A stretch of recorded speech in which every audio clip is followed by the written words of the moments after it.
Hey everyone, welcome to Mad Acts 2020. I really am praying today and deciding for God to use this channel to change your life for the good and to believe again that God is able to do exceedingly abundantly above all that you could ask or think. Once again, thank you so much for your continued support, and if you are new to my channel, don't forget to click subscribe for more weekly updates on Mad Acts 2020. God bless everyone, God cares. Praise the Lord. It's Friday and it's our ministry sa Panginoon na makapagsundo. Praise the Lord. Welcome to Mad Acts 2020. Praise the Lord, and I appreciate you for those who are watching and listening right now.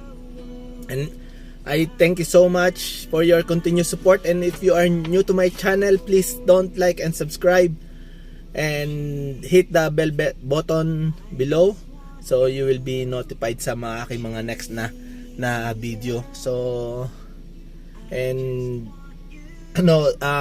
write down your comments dyan sa baba so I can shout out you next time. Maraming salamat po, and sa umaga po nito sa akin pong pagta-transport, samahan po ninyo ako. May the Lord guide us sa umaga po na ito.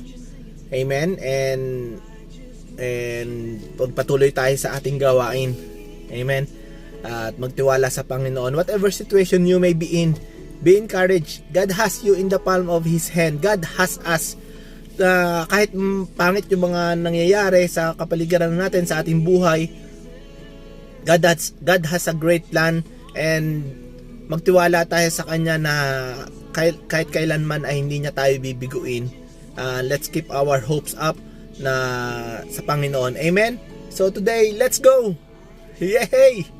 A few moments later. Praise the Lord. Ayan na. Nakapagsundo na tayo sa kanila.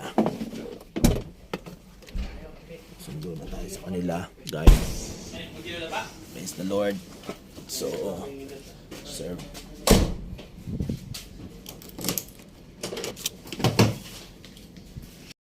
A few moments later. Isinulat din para sa atin. Sa atin, sa mga susunod na generation. So, para hikayatin tayo, sino ba tayo? Na tayo na tumanggap kay Jesucristo, di ba? Kasi as followers of Christ, we need to be